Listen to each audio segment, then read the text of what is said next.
పెంపుపై చేస్తున్న సమ్మెపై ఆంధ్రప్రదేశ్ ప్రభుత్వం ఎస్మా ప్రయోగించిన విషయం తెలిసిందే. ఈ మేరకు సమ్మె విరమించి విధులకు హాజరు కావాలని ప్రభుత్వం ఉత్తర్వులు జారీ చేసింది. అయితే ఎస్మా ప్రయోగించినా కూడా అంగన్వాడీలు సమ్మె విరమించడం జరగదంటూ యథావిధిగా నిరసనలు కొనసాగిస్తున్నారు. తమకు ఇచ్చిన డిమాండ్లు తీర్చే వరకు ఎన్ని ఆటంకాలు ఎదురైనా సమ్మె విరమించబోమని వారు స్పష్టం చేశారు.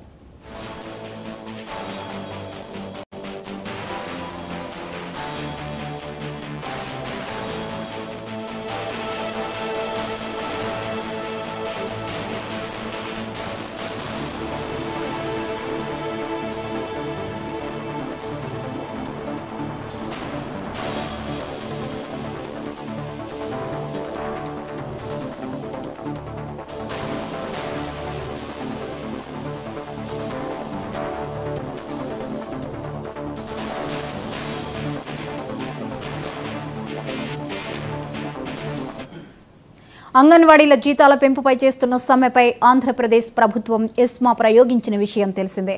ఈ మేరకు సమ్మె విరమించి విధులకు హాజరు కావాలని ప్రభుత్వం ఉత్తర్వులు జారీ చేసింది. అయితే ఎస్మా ప్రయోగించినా కూడా అంగన్వాడీలు సమ్మె విరమించడం జరగదంటూ యథావిధిగా నిరసనలు కొనసాగిస్తున్నారు.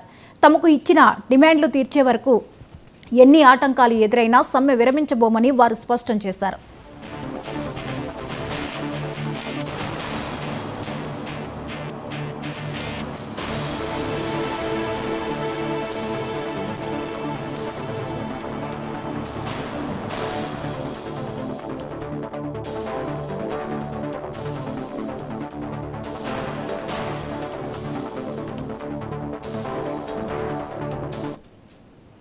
ఈ అంశంపై మరిన్ని అప్డేట్స్ ని మా ప్రతినిధి విద్యాసాగర్ అందిస్తారు. విద్యాసాగర్, చెప్పండి, అంగన్వాడీలు ఎస్మా ప్రయోగించినా మేము వెనక్కి తగ్గేది లేదంటూ యథావిధిగా నిరసన కొనసాగిస్తున్న వైనం చూస్తున్నాం. డీటెయిల్స్ ఏంటి? జ్యోతి, గత 28 రోజులుగా అంగన్వాడీ ఉద్యోగులు సమ్మెపాటు చేపట్టారు. ఈ క్రమంలోనే ప్రభుత్వం వీళ్ళ మీద ఎస్మా చట్టం కూడా ప్రయోగించడం జరిగింది. 5వ తేదీ డెడ్ లైన్ విధించారు. ఈ 5వ తేదీ కూడా వీరు సమ్మె విరమించకపోవడంతో అత్యవసర సేవల కింద ఈ విభాగాన్ని తీసుకొచ్చి ఎస్మా చట్టం ప్రయోగించడం జరిగింది.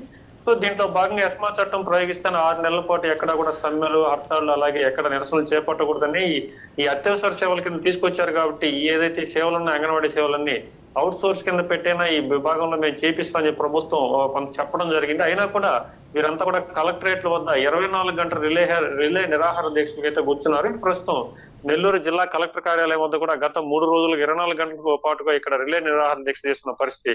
ఈ క్రమంలోనే వీరికి గవర్నమెంట్ ఇంకొక చిన్న నోటీస్ అయితే పంపించింది. నోటీస్ అంటే 8వ తేదీ లోపు విధుల్లోకి చేరవచ్చు అని చెప్పి. ఎందుకంటే రాబోయే సార్వత్రిక ఎన్నికలు అత్యంత సమీపంలో ఉన్నాయి కాబట్టి వీరు వెంటనే ఎస్మా చట్టం ప్రయోగించినా కూడా మరో 3 రోజుల పాటు సమయం ఇచ్చింది. ఇది అనఫిషియల్ అని చెప్పవచ్చు. ఎందుకంటే 8వ తేదీ వరకు టైం ఇచ్చి ఎవరైనా వాళ్ళని ఒక రకంగా భయపెట్టడం లాంటిది. ఎందుకంటే ఎవరైనా ఉద్యోగాల్లోకి రావాలనుకునే వాళ్ళు 8వ తేదీ లోపు రావచ్చు అని చెప్పడం జరిగింది. ఈ క్రమంలో కూడా అక్కడక్కడ కొన్ని చోట్ల కొన్ని సెంటర్ల వద్ద రాజకీయ నాయకుల అండదండలు, మరో కొంతమంది అండదండలతో కొన్ని సెంటర్స్ కూడా ఓపెన్ అయిన పరిస్థితి చూస్తున్నాం.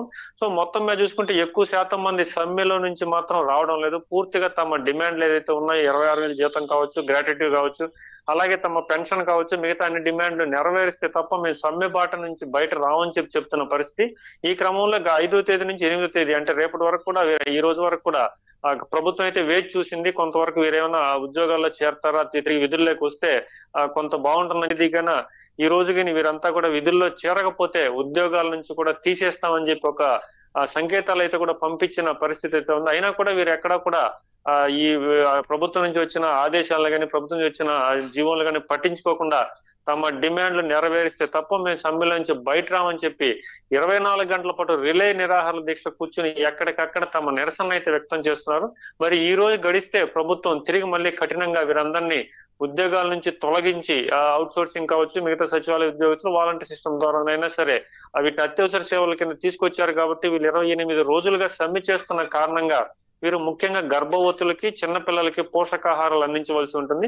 సో ఈ పోషకాహార లోపం వల్ల గర్భవతులు, చిన్న బిడ్డలకి ఆహారం సరిగా అందక వీరందరూ కొంత ప్రాణాపాయం కావచ్చు, అలాగే వీరు కొంత వీక్నెస్ అయ్యే పరిస్థితి ఉంది. కాబట్టి వెంటనే విధుల్లోకి రావాలి. లేకుంటే ఈ చట్టాలన్నీ ప్రభుత్వంలో ఎన్ని ఉన్నాయో వాటన్నిటిని కూడా మేము బలవంతంగానైనా వారి మీద రుద్ది వీళ్ళని మేమైతే చర్యలు తీసుకుంటామని చెప్పి ప్రభుత్వం చెప్తున్న పరిస్థితి. ఈ రోజు గడిస్తే వీళ్ళని ఉద్యోగాల నుంచి తొలగిస్తారా లేదా, లేకుంటే వీరు కొంత నెమ్మదించి తిరిగి విధుల్లోకి వస్తారనేది మాత్రం కొంత చూడాల్సిన పరిస్థితి జ్యోతి.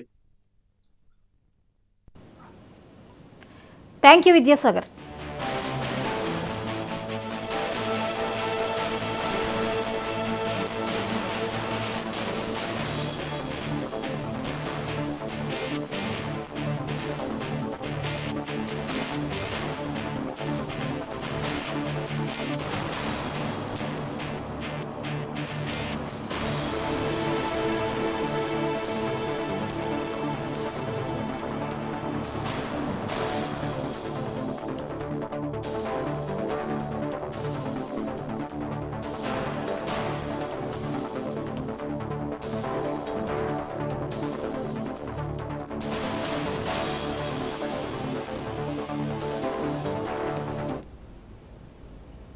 అయోధ్య